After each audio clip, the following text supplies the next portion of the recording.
Shalom, selamat pagi. Apa kabarnya semuanya? Sehat Bapak Ibu Saudara sekalian? Kembali lagi di Sekolah Minggu Gereja Baptis Efrata untuk kelas remaja, dewasa, dan senior. Saya berharap kita semua masih semangat untuk belajar firman Tuhan. Kita akan memulai pelajaran kita di bab yang keempat, keluarga sebagai balai latihan hidup. Tapi sebelum itu mari kita berdoa. Tuhan Yesus yang baik, kami ucap syukur untuk anugerah Tuhan. Kami bisa belajar sekolah minggu walaupun kami tidak bertemu muka dengan muka. Tetapi kami percaya bahwa lewat tayangan ini kami diberkati dan kami dikuatkan dalam segala hal, terutama dalam keluarga kami. Tuhan, ubahkan kami lewat firman Tuhan, dorong kami untuk serupa dengan Engkau, dan hanya di dalam nama Yesus kami percaya dan berdoa. Haleluya, amin. Bapak Ibu Saudara sekalian, kita akan baca ayat hafalan kita dari Kejadian 50 ayat 20. Sama-sama kita akan membacanya. Kejadian 50 ayat 20. 1, 2, 3. Memang kamu telah mereka-rekakan yang jahat terhadap aku, tetapi Allah telah mereka-rekakan untuk kebaikan dengan maksud melakukan seperti yang terjadi sekarang ini, yaitu memelihara hidup suatu bangsa yang besar. Kita akan belajar dari Kejadian 37 sampai 50. Keluarga sebagai balai latihan hidup, dan menjadi tokoh utamanya pelajaran kita adalah Yusuf. Yusuf sebagai anak kesayangannya Yakub. Yakub sangat mengasihinya, bukan hanya mengasihi, tidak dididik, tetapi mengasihi dengan didikan yang luar biasa. Walaupun dia disayangi, tetapi dia tetap bekerja dan membantu orang tuanya. Buktinya waktu disuruh oleh bapaknya untuk menengok kakak-kakaknya mengantar makanan, dia pun mau. Tetapi apa yang terjadi saat pola asuh dalam keluarga ini tidak seimbang? Ada satu yang diemaskan, yang satu tidak, makanya terjadi kebencian. Yusuf mengalami hal yang sangat menyakitkan. Keluarganya sendiri yang memasukkan dalam sumur. Keluarganya sendiri yang menjual dia ke Mesir. Tetapi apa yang dialami? Tuhan menyertai, Tuhan memberkati. Di rumah Potifar pun dia menjadi berkat bagi keluarga Potifar. Walaupun dia difitnah dan dimasukkan dalam penjara itu pun dia menjadi berkat bagi orang sekitarnya. Waktu ada kejadian yang sepertinya celah untuk dia keluar dari sana. Saat dia bisa mengartikan mimpi juru minum dan juru roti, dia sepertinya ini waktunya saya keluar. Tetapi ternyata bukan itu waktunya. Dia masih menunggu. Dan waktunya tiba, waktu dia mengartikan mimpinya Firaun. Dia merasa bahwa inilah waktunya aku bekerja dan membuktikan bahwa aku bukan orang yang seperti orang gila. Yusuf menjadi berkat bukan hanya buat keluarganya, tapi bagi banyak bangsa. Bapak Ibu Saudara sekalian, inilah peran keluarga. Keluarga itu kalau tidak dididik dengan benar, tidak ada firman Tuhan, tidak ada takut akan Tuhan. Waktu terjadi permasalahan ini mungkin Yusuf tidak akan bisa bertahan.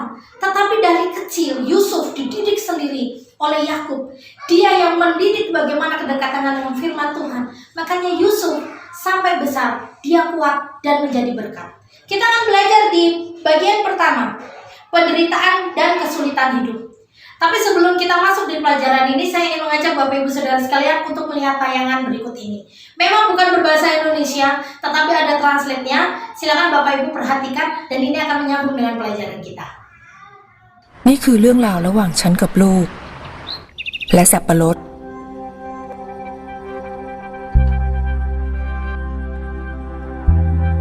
ฉันไม่ได้เรียนหนังสือไม่รู้ว่าต้องพูดต้องสอนแบบไหน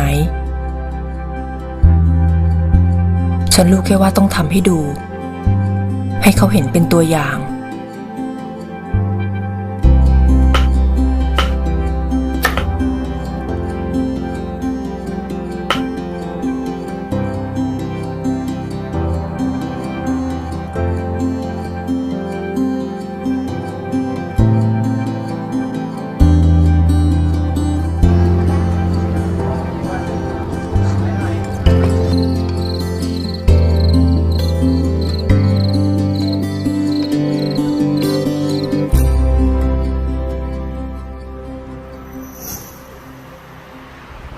เป็นไงล่ะอร่อยกว่าไอติมอีกใช่ไหม จ้าแม่ น่าทำขายนะแม่เนาะ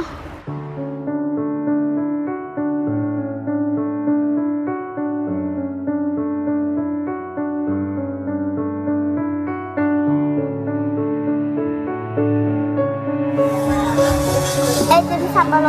ไอติมสับปะรดไหมคะไอติมสับปะรดไหมคะไอติมสับปะรดไหมคะแม่ทำไมไม่มีใครซื้อเลยอ่ะ งั้นลองไปดูที่ตลาดว่าเขาขายกันยังไง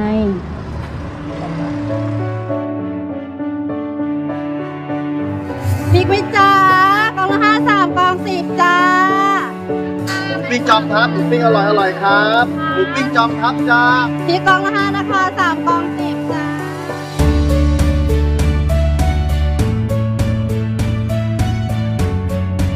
สับปะรดไหมคะสับปะรดที่ร้านไหนคะไม้ละ5 บาทค่ะ3 ไม้10 บาทนะคะสับปะรดไหมคะ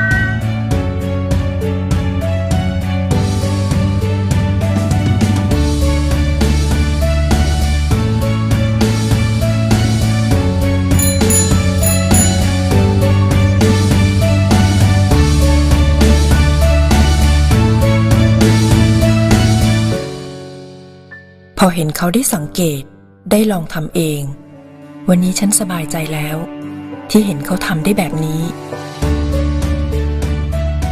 และมั่นใจว่า วันข้างหน้าถ้าไม่มีฉัน เขาจะยืนได้ด้วยตัวเขาเอง อัชราภูลสวัยได้รับทุนจากโครงการสารรักจนจบปริญญาตรีปี 2556 แรงบันดาลใจจากครอบครัวสร้างการเรียนรู้ที่ไม่รู้จบ สารรักจาก AIS Bapak Ibu sudah memperhatikan bagaimana tayangan tadi, bagaimana seorang ibu menjadi teladan bagi anaknya. Dia tidak mendidiknya dengan keras, tetapi dia memberi teladan. Anak itu cerminan orang tua. Orang tua itu, bagaimana orang tua itu tercermin dan lewat anak ini. Saya percaya bahwa tayangan ini sebenarnya cuma film. Ada acting di dalamnya, tetapi kita melihat satu makna di situ. Bagaimana orang tuanya mendidik dengan sangat baik supaya anak ini mandiri. Bapak Ibu Saudara sekalian, di Alkitab juga mengajarkan tentang bagaimana burung Raja Wali. Waktu dia mengajarkan anak-anaknya terbang, dia tidak memakai kasih sayang, tetapi dia sepertinya itu sangat jahat. Dia membalikkan sarang dan membiarkan anak-anaknya jatuh, dan dipaksa anak-anaknya untuk mengepakkan sayapnya, sehingga saat dia ada anak-anak yang tidak bisa terbang, dia ambil, dia tolong lagi, dia lempar lagi, sampai anak-anaknya itu bisa. Seolah-olah burung Raja Wali itu tidak sayang sama anaknya. Tetapi sebenarnya ini cara yang baik oleh seekor burung Raja Wali untuk mengajari anak-anaknya untuk terbang. Saya percaya bahwa setiap orang tua itu memiliki kasih sayang yang besar bagi anak-anaknya. Sehingga sepertinya semuanya buat anak, iya enggak? Tetapi harus hati-hati Bapak Ibu Saudara sekalian. Kita bukan hanya memberi cinta, tapi kita juga harus mewariskan mereka dengan kemandirian. Seberapa panjang sih umur kita?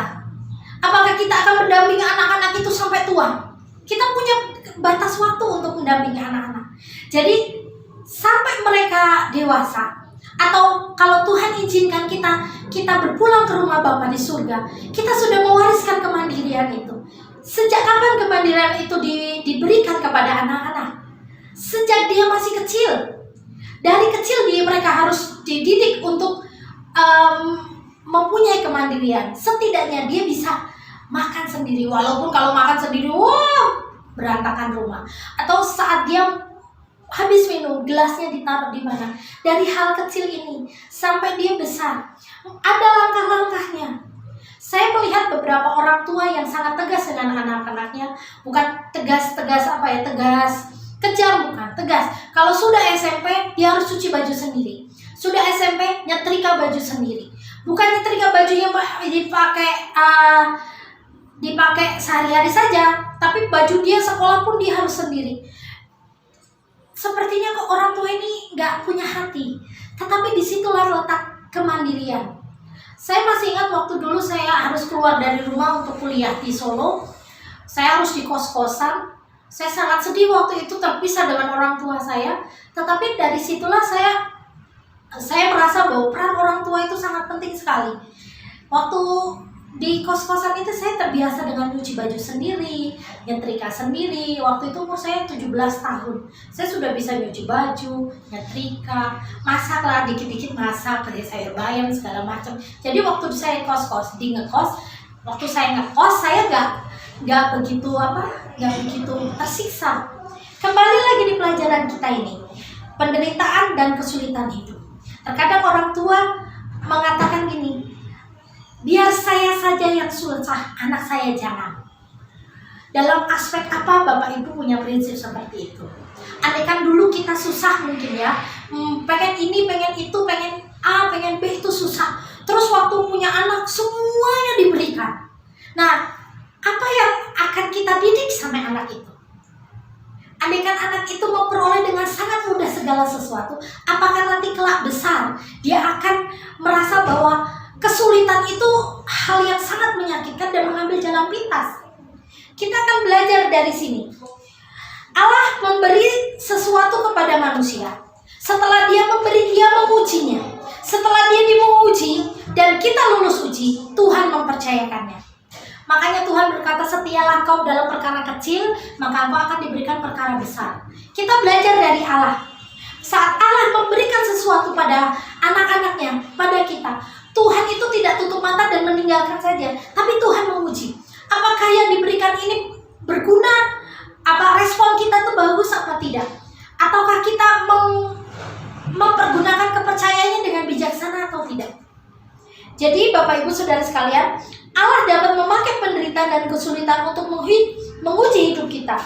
Apa kita beriman teguh, berkarakter setia, optimis, tangguh dan penuh penyerahan diri? Atau apakah kita masih lemah dalam iman, kurang setia, mudah putus asa dan kurang bersandar kepada Tuhan? Hal itu tampak dari cara kita menyikapi dan menghadapi penderitaan hidup. Jadi Bapak Ibu Saudara sekalian, keluarga sebagai latihan hidup itu maksudnya kita mencontoh Allah. Bukankah Allah juga membentuk kita, menguji kita, membentuk dan menggosok kita?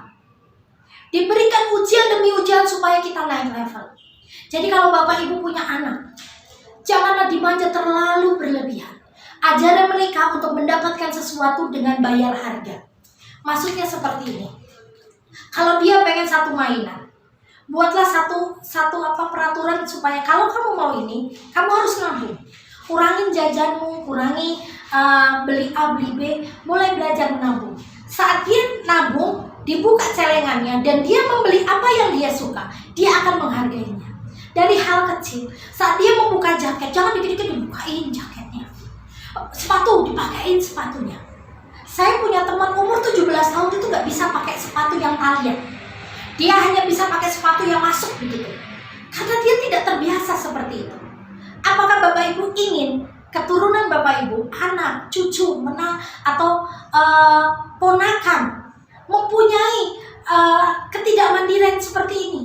Saya tahu cinta itu memang, kasih sayang itu sepertinya buat anak itu segalanya. Banting tulang siang dan malam itu buat anak. Tetapi satu hal yang saya ingatkan, kemandirian itu harus menjadi warisan. Saat kita sudah tua atau seperti murid-murid senior saat ini sudah berumur, kekuatannya sudah berkurang, saat melihat anak-anak, cucu itu mandiri, itu bukan suatu kebanggaan. Seperti inilah pelajaran kita. Waktu Yusuf dididik sama papanya begitu rupa, waktu dia mengalami kesulitan, dia gak putus asa, dia gak menyerah. Dia tetap berjuang sampai akhir dan dia percaya bahwa Tuhan menyertai. Begitu juga kita sebagai orang tua. Anak-anak remaja, juga perhatikan bagaimana mama dan papamu mendidikmu. Jangan hanya ambil enaknya sendiri, ambil bagian dari keluargamu. Keluarga inilah tempat kamu latihan sebelum kamu memulai hidup yang lebih besar daripada sekarang. Kalau di rumah sendiri kau perempuan-perempuan bangun tidur siang, mamamu udah di dapur masak, tapi kamu masih main handphone, chattingan, buat status dan segala macam. Apakah besok kelak kamu gak dibalas begitu sama anakmu? Engkau yang remaja, yang laki-laki, belajar menjadi laki-laki yang tangguh, laki-laki yang mengulik hidup ini bagaimana, yang punya beragam keterampilan, yang mampu bertahan sebagai laki-laki kelak engkau akan menjadi kepala keluarga. Jangan lembek, jangan dikit-dikit rengek, kuat. Apa yang dihadapkan di hadapanmu, bertanggung jawablah sampai selesai. Itulah laki-laki. Kita akan kembali lagi di pelajaran yang kedua. Bersatu menghadapi kesulitan. Waktu Yusuf pergi, keluarganya ditinggalkan di mana? Di tanah Kanaan pun mereka merasa bahwa kehilangan. Tetapi saat mereka mengalami kesulitan, mereka mulai bersatu. Yakub dan anak-anak lain dan cucu-cucunya, menantunya pun bersatu. Bersatu untuk apa? Untuk bertahan hidup.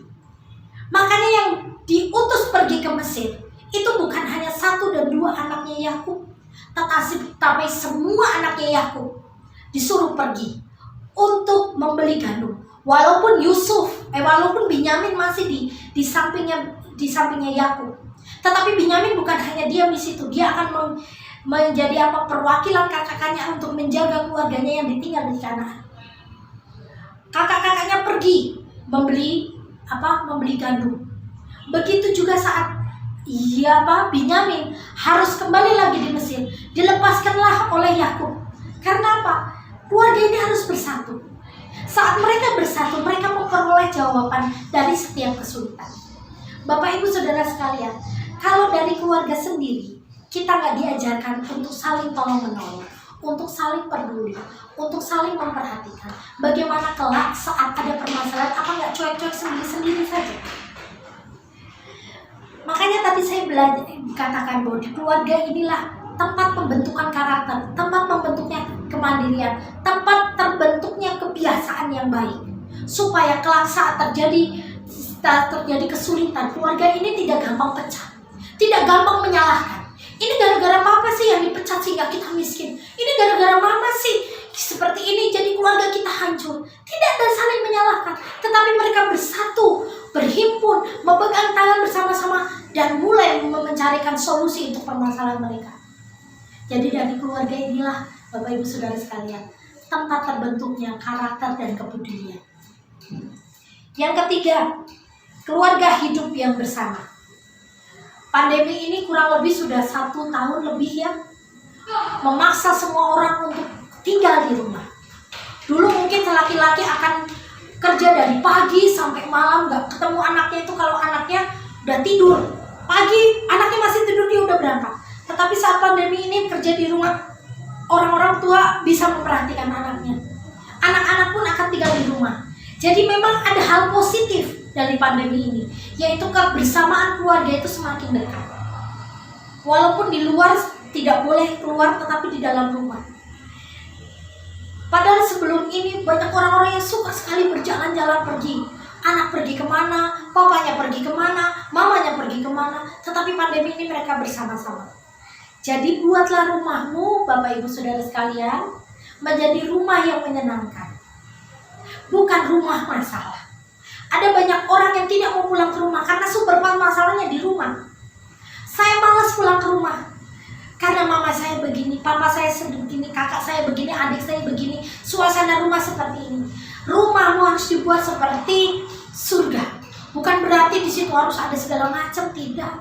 Tetapi ada suasana surga di sana. Ada sukacita, perhatian, cinta kasih di sana. Jadi rumah itu menjadi tujuan, selalu tujuan untuk pulang. Bapak Ibu Saudara sekalian, saya akan membacakan sesuatu yang sangat indah. Yusuf tidak menikmati keberhasilan itu sendiri, tetapi ia membagikan kepada seluruh anggota keluarga. Yusuf mengundang dan membawa keluarga besarnya di Mesir. Dan di Mesir, mereka hidup bersama dan bebas dari bahaya kelaparan. Yusuf membuat rumah bagi keluarganya. Membuat keluarganya datang ke tempat yang baru dan mereka tidak merasa asing. Dan hal ini terbentuk karena dari keluarga dulu, dari kecil dia dibentuk dengan baik, dengan kasih sayang. Dia tidak diajarkan membalas kejahatan dengan kejahatan, balas dendam dan segala macam. Sehingga dia menjadi saluran berkat bagi keluarganya dan banyak bangsa. Kita akan tutup buku kita. Kita ingin kembali lagi merenungkan. Apakah keluarga kita sudah menjadi balai latihan hidup bagi keluarga kita sendiri? Bagi suami, bagi istri, bagi anak. bagi saudara kandung atau saudara ipar, atau juga untuk mertua atau orang tua sendiri? Apakah sudah menjadi balai hidup? Balai latihan hidup? Mari kita renungkan.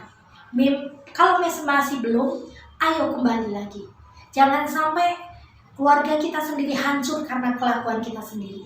Kita perbaiki, kita berdoa, kita sungguh-sungguh percaya pada Tuhan supaya keluarga kita menjadi keluarga yang diberkati dan memberkati banyak orang. Kita berdoa. Tuhan Yesus yang baik, kami ucap syukur untuk kebaikan Tuhan. Mohon Tuhan berkati kami supaya kami mengerti, memahami, dan melakukannya dalam hidup kami. Terima kasih Tuhan Yesus untuk firman-Mu. Kuatkan kami supaya kami bisa mendidik anak-anak kami menjadi anak-anak yang militan, yang mandiri, yang punya hati, punya iman yang takut akan Engkau Tuhan Yesus. Terima kasih Tuhan Yesus, terima kasih. Dan hanya di dalam nama-Mu kami percaya dan berdoa. Haleluya, amin. Selamat pagi, Tuhan Yesus memberkati.